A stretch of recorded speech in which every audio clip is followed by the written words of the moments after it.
Romanos capítulo 2, nós vamos ler novamente do versículo 1 em diante, embora a nossa ênfase hoje vai ser a partir do versículo 6. Por isso você é indesculpável quando julga os outros, não importando quem você é. Pois naquilo que julga o outro, você está condenando a si mesmo, porque pratica as mesmas coisas que condena. Bem sabemos que o juízo de Deus é segundo a verdade contra os que praticam tais coisas, mas faz o mesmo que eles fazem.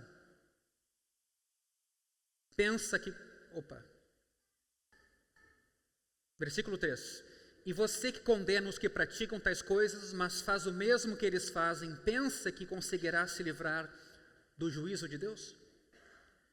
Ou será que você despreza a riqueza da bondade, da tolerância e da paciência de Deus, ignorando que a bondade de Deus é que leva você ao arrependimento? Mas, por ser teimoso e ter um coração impenitente, você acumula contra si mesmo ira para o dia da ira e da revelação do justo juízo de Deus, que retribuirá a cada um segundo as suas obras. A vida eterna aos que, perseverando em fazer o bem, procuram glória, honra e incorruptibilidade, mas ira e indignação para os egoístas que desobedecem à verdade e obedecem à injustiça. Tribulação e angústia virão sobre todo aquele que faz o mal, ao judeu primeiro e também ao grego. Mas haverá glória, honra e paz a todo aquele que pratica o bem, ao judeu primeiro e também ao grego. Porque Deus não trata as pessoas com parcialidade. Assim, todos os que pecaram sem lei, também sem lei perecerão. E todos os que pecaram sob a lei, serão julgados pela lei. Porque justos diante de Deus não são aqueles que somente ouvem a lei, mas os que praticam a lei é que serão justificados. Quando, pois, os gentios que não têm a lei fazem por natureza o que a lei ordena, eles se tornam lei para si mesmos, embora não tenham a lei. Estes mostram a obra da lei gravada no seu coração, o que é confirmado pela consciência deles e pelos seus pensamentos conflitantes, que às vezes os acusam e às vezes os defendem. No dia em que Deus, por meio de Jesus Cristo, julgar os segredos das pessoas de acordo com o meu evangelho. Eu sei que esse texto aqui traz alguma complexidade. A gente vem falando, por exemplo, que somos salvos pela fé somente. Mas de repente a gente se depara aqui com o tema das obras como condição. Além disso, obviamente, há uma relação aqui, um paralelo entre os judeus e os gentios. Então, com muita calma nessa manhã, vamos olhar para esse texto. Ele é muito importante, porque ele é a premissa para o que vem depois no capítulo 3.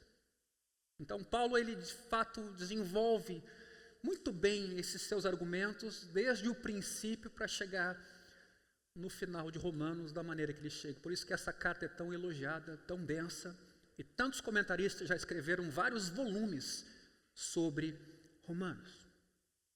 Na semana passada vimos que precisamos olhar para o nosso coração antes de olharmos para as nossas mãos. Antes de olharmos para o nosso comportamento, nossas ações, é importante olhar para a origem delas, para a nossa intenção, para os nossos pensamentos, para as nossas motivações. Afirmamos que não vivemos à altura do padrão moral que costumamos exigir dos outros. Isso em todo lugar, em todo tempo, na família, na igreja, nas relações com os filhos. Daí vem essa coisa dos filhos não respeitarem os pais devidamente, muitas vezes porque há um descompasso entre o que ensinam e como vivem. Basta a gente fazer uma investigação mais profunda e a gente vai chegar a essa autocrítica de que a gente tem uma régua alta para os outros e para nós uma régua mais baixa. Por isso, Paulo vai dizer aqui, não há motivo para ninguém ser orgulhoso e soberbo, porque no fim, nós somos mais exigentes com os outros do que conosco. Eu quero me deter no versículo 4, que eu acho que é um texto assim, fundamental para todos nós, inclusive aqui nessa manhã. Será que você despreza a riqueza da bondade de Deus, da tolerância e da paciência de Deus, ignorando que a bondade de Deus é que leva você ao arrependimento? Então sim, Deus é bom. Mas nessa bondade de Deus existe uma longanimidade, uma paciência. E o que aqui Paulo está dizendo é reforçado depois por Pedro, que Jesus não voltou ainda porque ele é longânimo, não querendo que ninguém pereça, mas que todos cheguem ao arrependimento. De novo aqui Paulo está tocando nesse tema, arrependimento. Quantas vezes vocês ouvem em púlpitos de igreja essa palavra, arrependimento? Não venha, vamos resolver os seus problemas. Venha, você vai sair daqui feliz. Venha, você vai sair daqui próspero. Venha, e várias outras promessas, que também são importantes, evidentemente. Mas veja, Paulo, Pedro, os dois enfatizando a bondade de Deus como conduzidora a um arrependimento. E não é só bondade, as palavras aqui até são mais claras, tolerância, paciência, quer dizer que tem um tempo em que Deus espera, nos acompanha, olha para os nossos desafios, mas a gente tem o risco de tropeçar aqui, tendo um coração que não se arrepende. Paulo usa a expressão coração impenitente.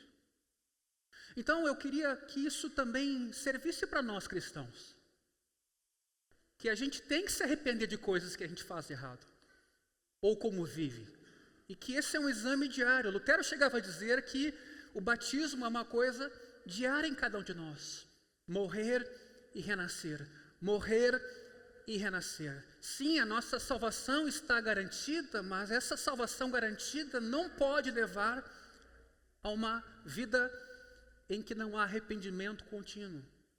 Sério, você para em casa para fazer essa autocrítica, você para conversar com a sua esposa, com seus filhos, você para mesmo no seu devocional para Deus iluminar o seu coração, encarar essa bondade, essa paciência de Deus, e ao mesmo tempo você tem se arrependido de suas obras más? Que texto belo! Não é por medo, é por bondade, é por amor, é por paciência. Será que você age como se o arrependimento não fosse necessário? Ah, eu já me arrependi uma vez, pastor, eu criei no Evangelho, agora eu sigo adiante. Deus retarda gentilmente o seu juízo para nos dar uma oportunidade de nos voltarmos para Deus em humildade e pedindo misericórdia, não exigindo nada. Não se arrepender é uma atitude, escute isso nessa manhã, eu disse isso já na semana passada, é uma atitude de desprezo arrogante pela bondade divina. Isso é sério. A gente fala do ímpio que não teme a Deus, mas e nós que fomos visitados pela misericórdia de Deus, se vivemos uma vida que não condiz com essa nova natureza que Deus repartiu com a gente está sendo presunçoso, desprezando essa bondade, essa paciência. Por isso sempre é tempo de autoexame, sempre é tempo de revermos nossa vida. É momento devocional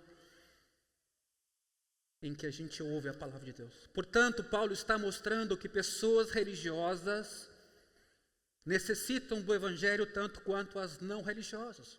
Sério, tem gente que pensa que a gente só prega o Evangelho em cruzadas evangelísticas, em eventos evangelísticos, e que para dentro do salão, para dentro do templo, com os membros cristãos, não, agora eu estou noutra fase, agora eu quero lidar com as coisas últimas.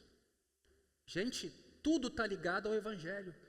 É o meio de entrada, é o meio de permanência e é o nosso destino. É a boa notícia de que Deus nos ama e nos salvou em Cristo. Fora disso, não há nada que a gente possa fazer. E eu noto que isso não é claro para muitos de nós. Então, nesse sentido, é que eu recomendo sempre essa obra do Paul Tripp em relação a pais e filhos, Desafio aos Pais, onde esse autor então trabalha a educação de filhos sempre amarrado ao Evangelho, mas não é só Evangelho no sentido eu sou evangélico, mas é Evangelho realmente nessa dinâmica, pecado, graça, né? Quer dizer, a lei nos leva para o Evangelho e o Evangelho nos leva de volta para a lei. A lei mostra o meu pecado, eu corro para o Evangelho, e ao ser libertado pelo Evangelho, eu não sou agora autônomo, eu sou escravo de Cristo. Essa dinâmica é muito importante de a gente compreender. Qualquer pessoa moral que esteja satisfeita, acomodada com seu estado espiritual, na verdade está negando a doutrina da justificação pela fé somente. Uma coisa é você ter contentamento em Cristo. Outra coisa é você ter contentamento com a sua condição de vida. De não lidar com vícios, de não lidar com coisas que roubam tua saúde espiritual, que te distraem do plano de Deus, que te fazem omisso, negligente. Preste bem atenção. Contentamento em Cristo é uma coisa. Contentamento com o estado de vida pecaminoso é outra completamente diferente. E no fim, essa nossa acomodação é uma descrença na misericórdia, na tolerância, na bondade de Deus, porque isso tudo visa o nosso arrependimento. Seguindo então, a partir do versículo 6. Quando comparecermos à presença do Deus Criador no último dia, meus irmãos, para o julgamento final, o veredito final, qual será o teste que a gente vai enfrentar? A resposta de Paulo surpreende. Não seremos julgados por termos recebido ou não a justiça concedida e adquirida por Cristo. Em vez disso, Paulo surpreendentemente vai dizer que Deus dará a cada um de acordo com o que ela ou essa pessoa fez. Preste bem atenção nisso aqui. O julgamento acontece com base nas obras. Esse é o tema do sermão nessa manhã. E ele é proposital. O que quer dizer isso? Será que Paulo mudou de ideia desde Romanos 1, 16 e 17, em que afirmou que a nossa posição justa diante de Deus é Deus quem nos dá, é uma justiça alheia que nos foi imputada, que a gente recebe pela fé, nunca merecida, justiça de Cristo, com a qual a gente comparece diante de Deus? Será que Paulo agora está ensinando que devemos acrescentar obras à fé a fim de ficarmos em pé no dia do juízo? Note bem o que eu estou dizendo. Acrescentar obras à fé como uma necessidade, então, para eu permanecer de pé no dia do juízo e ser isento de condenação? Será que Lutero, que chamou Romanos 1, 16 e 17 de versículos de ruptura, que lhe permitiram ver que ele era salvo pela graça, somente pela fé, será que Lutero deveria ter continuado a ler os versículos seguintes para então descobrir a verdade que não é somente a fé, afinal? Primeiro, que belo texto de Paulo. Apenas 20 versículos antes ele havia dito que somos salvos independentemente da lei ou de qualquer coisa que a gente possa fazer. Portanto, por isso só, já deveríamos partir do pressuposto de que Paulo não está se contradizendo. Segundo, nesse versículo 6 que estamos olhando, Paulo cita o Salmo 62. Veja bem, Salmo 62, quando diz, retribuirá cada um segundo as suas obras. Ora, o que Salmo 62 diz nesse particular, afinal? É preciso olhar esse salmo que Paulo agora traz para o Novo Testamento e faz uso num contexto específico. Davi, seu autor, compara ali no Salmo 62 dois grupos de pessoas. Veja Salmo 62, versículos 3 e 4. Existem aquelas que conspiram contra o rei escolhido por Deus, que mentem, que dizem uma coisa com os lábios e fazem o oposto no coração. São os que Paulo também está chamando de pessoas que condenam os outros com uma régua maior do que elas aplicam a si mesmas. As que praticam as mesmas coisas que condenam. Então note esses versículos 3 e 4. Até quando vocês atacarão o homem, todos vocês, para o derrubarem, como se fosse uma parede pendida ou um muro prestes a cair? Versículo 4. Só pensam em derrubá-lo da sua dignidade. Eles se alegram na mentira. De boca bendizem, porém, no interior eles maldizem. Mas há um outro grupo de pessoas aqui no Salmo 62. O outro grupo, no versículo 1, fica melhor caracterizado. Somente em Deus a minha alma espera silenciosa, dele vem a minha salvação. Ou seja, são aqueles que dizem minha salvação e minha glória, versículo 7, estão em Deus, ele é meu forte rochedo e meu refúgio. Esse é o outro grupo de pessoas aqui em Salmo 62. Ou seja, as obras desse grupo consistem em encontrar salvação em Deus e fazer de Deus o seu centro. Você está me ouvindo, meu irmão? Essa atitude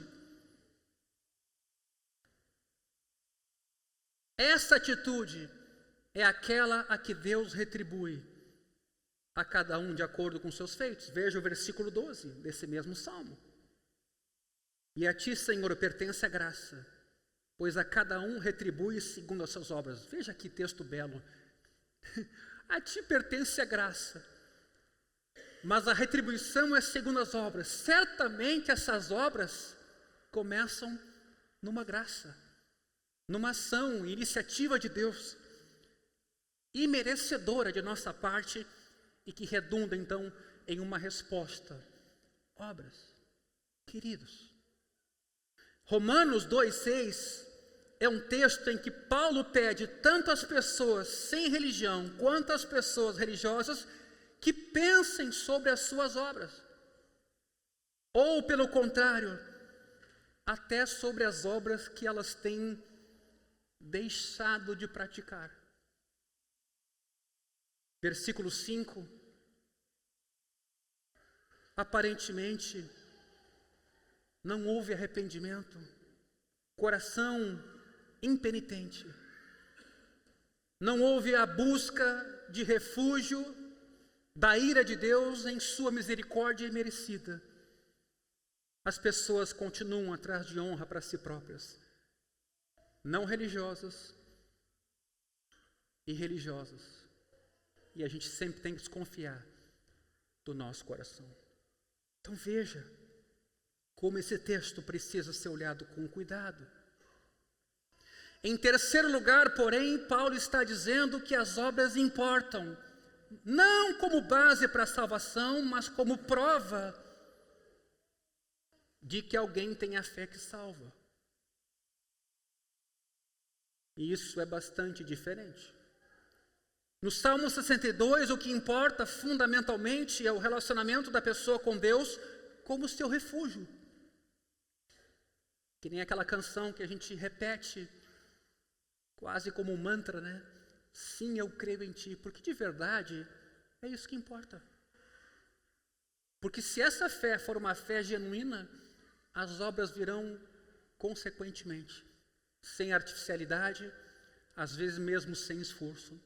Elas serão o resultado inevitável de uma árvore que produz frutos próprios. Então, no Salmo 62, o que importa de verdade é o relacionamento da pessoa com Deus como? Como seu refúgio, sua esperança, sua rocha, sua salvação. E aí, nesse salmo ainda, nos versículos 9 e 10, olha o que diz Davi. Salmo 62, 9 e 10. Pura vaidade são os homens plebeus. Os de fina estirpe não passam de falsidade. Pesados em balança, eles juntos são mais leves do que a vaidade. Não confiem na opressão, nem ponham falsas esperanças na rapina. Se as riquezas de vocês aumentam, não ponham nelas o coração. Por isso que desde o início desse documento de Romanos, a discussão é sobre ídolos, sobre deuses, visíveis ou invisíveis, materializados numa imagem ou deuses mentais que conduzem e comandam a nossa vida. Ou seja, se Deus é a nossa salvação, isso será visto no modo como a pessoa percebe a vida e o que fazemos da vida. É nesse sentido que as obras, elas ilustram nossa fé. As boas obras mostram que temos fé salvadora. As boas obras não se somam à fé para nos salvar, elas revelam que houve salvação naquela vida. Você está percebendo isso? Tem gente que confunde ainda isso. Não, eu tenho fé, mas eu tenho que somar obras. Não, você tem que apresentar obras como resultado de uma fé genuína. Se as obras não estão aparecendo, talvez deva você visitar, se você tem fé. Outra maneira de colocar isso é assim: as maçãs da macieira são prova de vida, que aquela árvore está bem. Mas as maçãs não dão vida à macieira. São evidência, as maçãs, de que a macieira está viva, mas não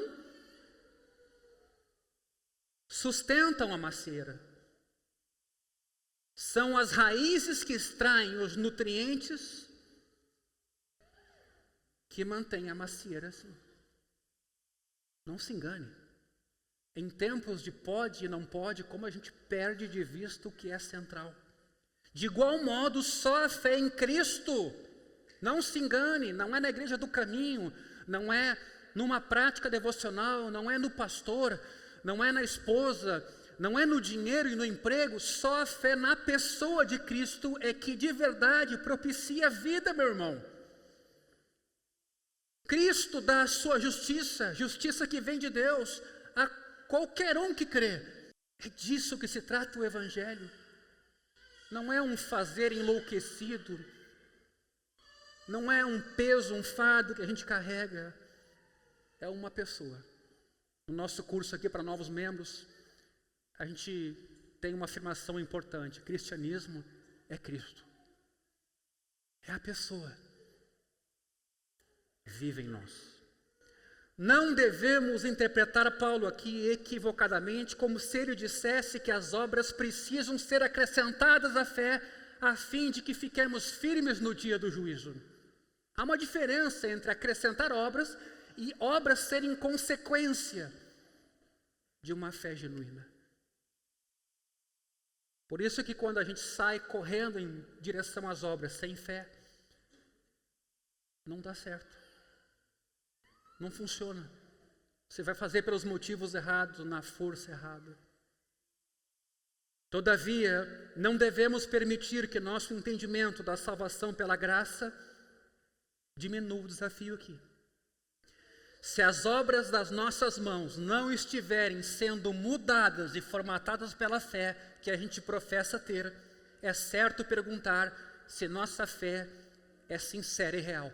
É certo perguntar, inclusive, para muitos que estão na igreja, ou é melhor até que você se pergunte se você tem fé. Na medida em que tudo é muito pesado para você. Tudo é muito difícil. Tudo é muito complicado. Você tem que rever a sua fé em Cristo. Amém? Quais são os indicativos de que um coração está ou não quites com Deus? O versículo 7 nos oferece 2 testes aqui sobre a fé. Primeiro, versículo 7. A pessoa persevera em fazer o bem. Preste bem atenção nisso. Você está tendo aqui alguns sinais evidentes, não subjetivos, de uma fé genuína. A pessoa persevera em fazer o bem. Quer dizer que fazer o bem, viver de modo piedoso, se tornou para essa pessoa um padrão de vida persistente. Não sou eu quem está dizendo, é Paulo. Esse é um sinal de uma fé genuína e pura, um padrão persistente de vida, de fazer o bem. Esse é o primeiro elemento aqui no versículo 7. Mas há um segundo indicativo.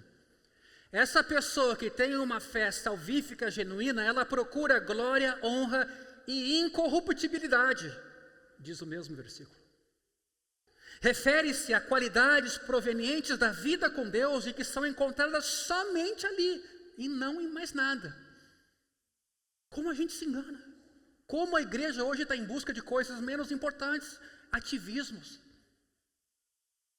projetos de expansão, projetos de aumento de prédios, ok? Se isso é consequência de uma fé genuína e boa, mas hoje está tanta coisa invertida que a gente precisa revisitar a nossa fé, porque nada disso é importante. Ontem, na entrevista com candidatos a membros da igreja, eu disse para um casal: Deus não precisa de nós. Ou você acha que sim? Deus não precisa de nós. A gente tem o privilégio de ser cooperador, mas na obra de Deus, Deus não precisa de nós. Deus não tem necessidade de nada. E se não for conosco, Ele vai usar outra pessoa. Deus é soberano e todo-poderoso. Ele não tem necessidade de nada, nem de nós. Nós é que temos o privilégio de cooperar na obra de Deus. Para mim, esse é um dos piores problemas da teologia pentecostal.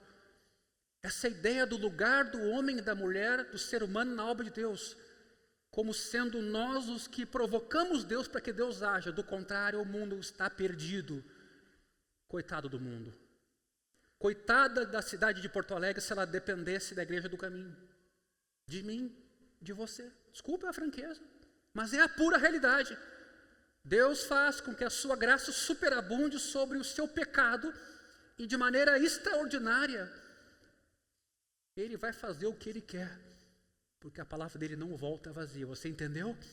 Às vezes, na própria leitura de um texto aqui, ou de um texto bíblico que você cita para um vizinho, você acha que foi você?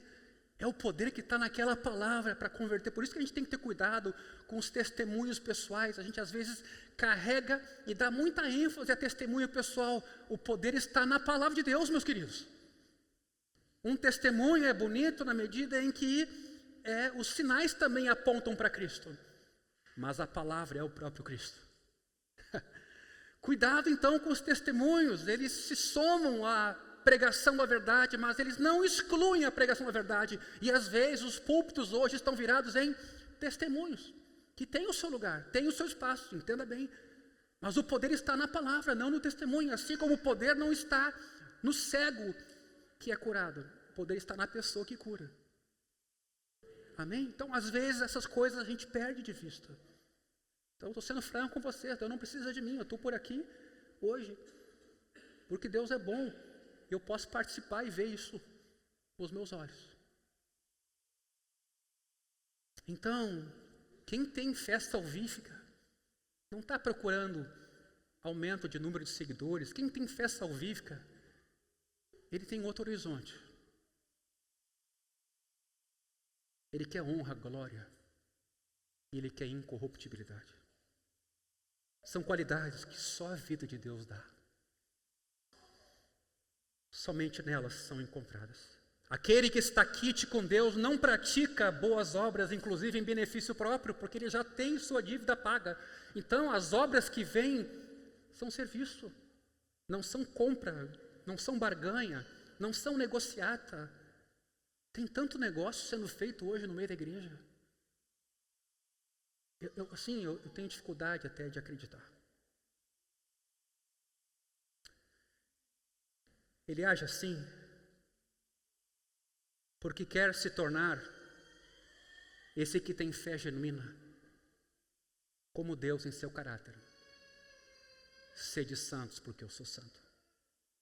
Somos feitos de modo a desfrutar de 3 coisas gloriosas, meus queridos: glória, honra e uma outra tradução aqui, imortalidade. São coisas boas a se buscar. Quem está buscando isso hoje? Não, eu quero emprego, eu quero melhorar profissionalmente, eu quero, sei lá, ter uma casa na serra, no campo, na praia. Ok. Mas você está buscando honra, glória, imortalidade? O problema às vezes não está nos nossos objetivos, mas nos meios para alcançá-los. Nós buscamos essas coisas no lugar errado.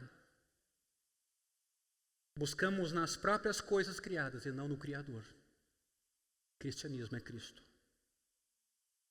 É bom ter as bênçãos de Deus, mas muito melhor ainda é ter aquele que é dono das bênçãos vivo em nós. Necessitamos buscá-las onde elas podem ser encontradas. Onde essas virtudes podem ser encontradas? Em Deus. E então somos refeitos à sua imagem. E é por isso que o versículo 7 realmente vai dizer que você vai encontrar a vida eterna, se é isso que você está buscando. Mas se você está buscando outra coisa aqui, talvez o que você vai encontrar não é a vida eterna. Você está me entendendo? O pessoal tem uma ideia errada de vida eterna. Não, a vida eterna é a consequência de uma boa calibragem hoje, de mapa, de bússola, aqui e agora. Você já está buscando aqui e agora. Vida eterna, incorruptibilidade, desapego ao materialismo.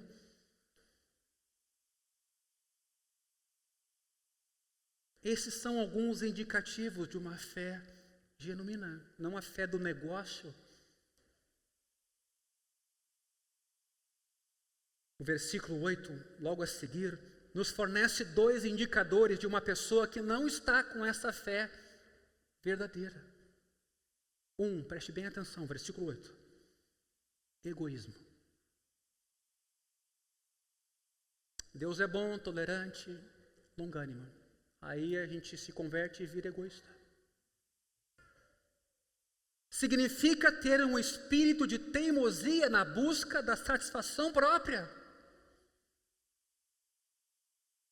Um espírito de autoglorificação, de procurar ser o seu próprio Senhor e Salvador, em cima do que eu faço, em cima do que eu conquisto. Pouca gratidão, pouco compartilhamento, autocentrismo o tempo todo. Preste atenção, o egoísmo é um sinal indicador de problema de fé. Pode-se perseguir esse propósito, tanto sendo irreligioso, sem religião, e licencioso, como é comum.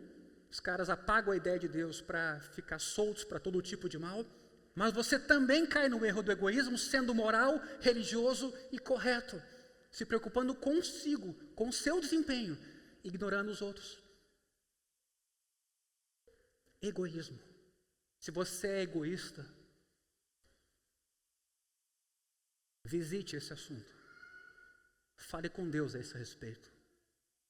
Paulo nos apresenta aqui uma das características de uma fé que precisa ser revisitada. Mais, versículo 8 ainda. Outro indício de uma fé não genuína: obedecem ao pecado ao invés de obedecer à verdade. Quer dizer que existe uma indisposição para ser instruído e aprender da verdade de Deus. Então você ouve um monte de coisas aqui. A gente apresenta livros para você, a gente senta com o casal, a gente orienta os filhos, a gente diz e mostra alguns caminhos interessantes para você ter uma vida, e você não faz absolutamente nada. Você não toma uma atitude sequer. Você espera que alguma coisa aconteça, e os anos se passaram. Que nem esses dias alguém disse para mim, né? A gente tem que ter paciência com os fracos na fé. Verdade. A palavra nos recomenda que a gente tem que ter na correção sempre mansidão. Várias vezes isso é dito. Mas o que é um fraco na fé? É um neófito? É alguém que se converteu recentemente ou alguém que tem 40 anos de igreja e continua sendo um fraco na fé? Como é que você lida com essa pessoa? É diferente. Alguém que se converteu ontem.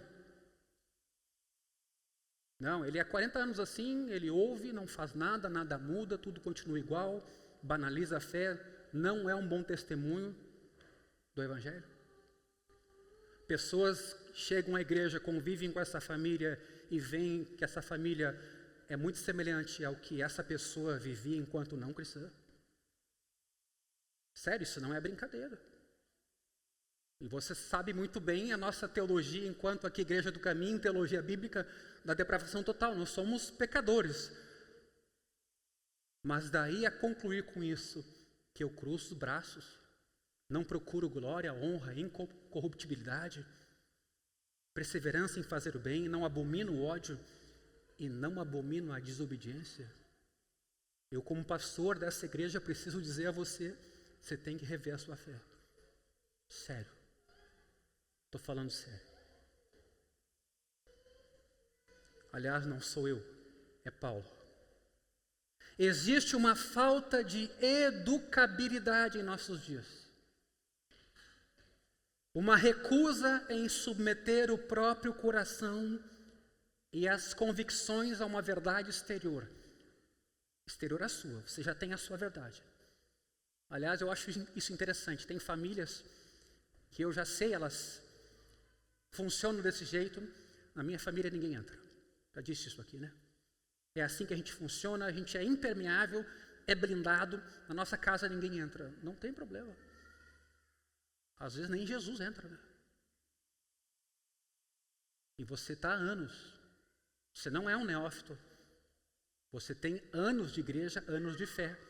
E a sua vida não mudou muita coisa desde então. O autor aos Hebreus, por exemplo, vai dizer, vocês já deviam ser mestres, já tinham que estar ensinando, sendo diáconos e pastores, e vocês estão de novo recebendo os princípios elementares, porque vocês não praticam, então vocês esquecem tudo, então tem que começar tudo do zero. Sério, esse é um assunto que a gente tem que visitar. Que fé é essa? Que banalização é essa da graça de Deus que muitas vezes a gente fez? Sob o argumento de incluir, de receber e acolher, a gente, com irmãos já antigos na fé, nota vícios, comportamentos que não dão um bom testemunho da glória de Deus.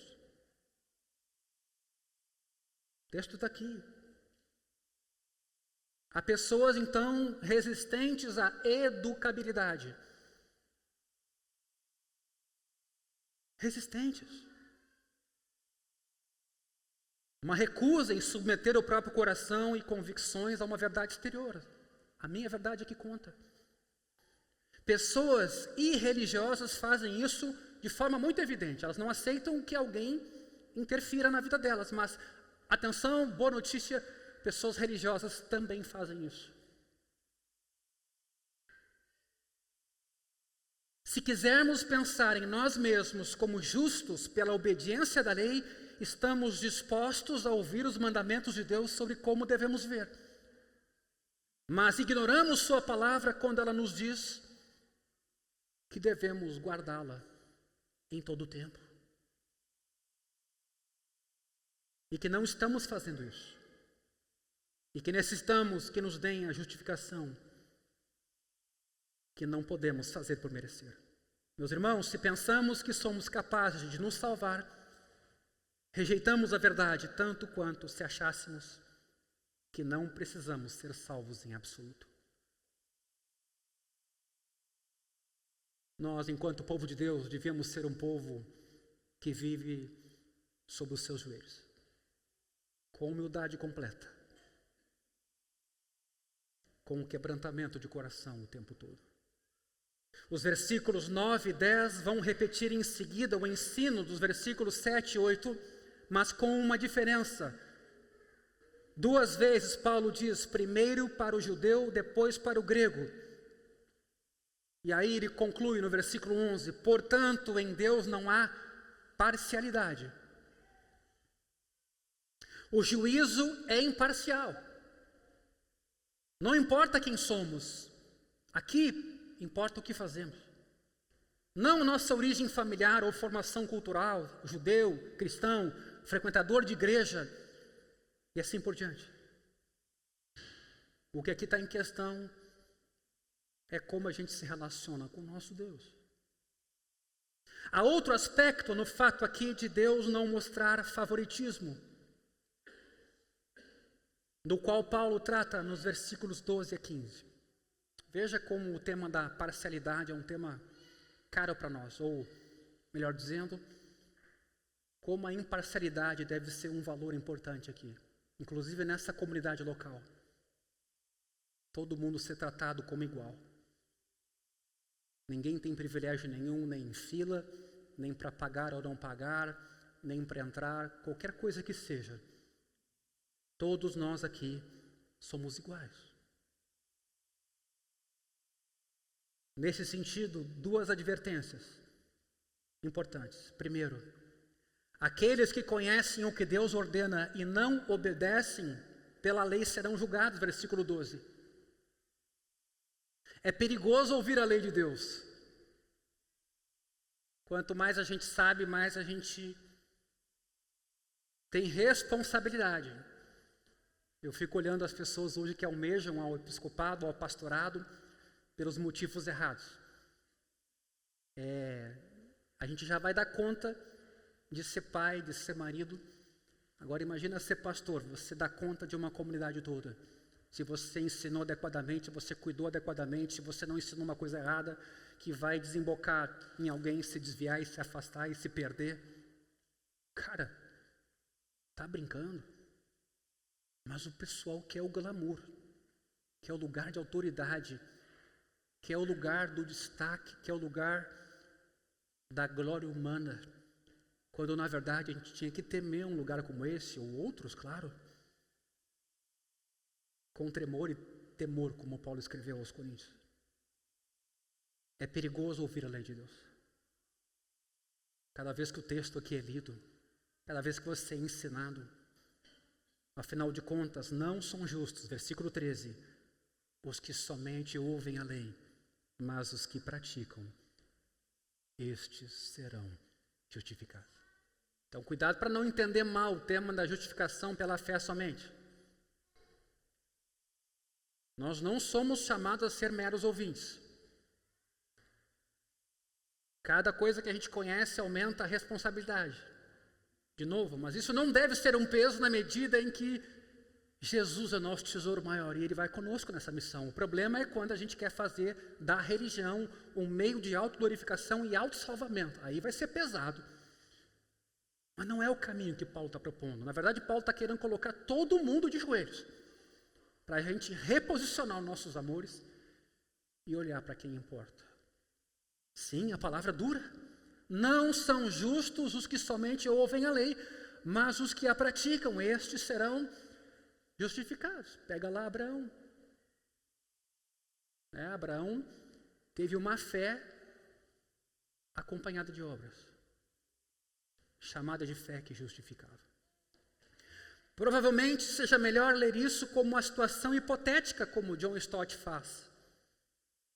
Paulo está dizendo, não pense que conhecer a lei de Deus serve de alguma coisa. O único caminho para a justiça por meio da lei é obedecê-la. E você vai mesmo afirmar que sempre obedece a toda a lei em todos os sentidos? Claro que não. É evidente que não. Em seguida, Paulo introduz aqui uma categoria de gentios que desconhece a lei dos judeus. Esse é um texto importante também, inclusive para nós aqui. Mas esses gentios, mesmo sem conhecer a lei, Paulo diz, eles são obedientes.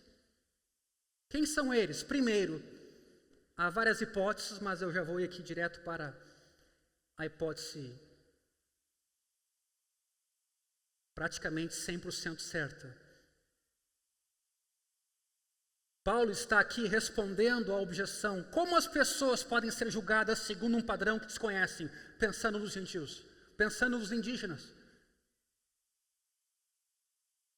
Como pode o julgamento ser justo se aqueles que desconhecem a lei de Deus, sem lei também perecerão? Versículo 12.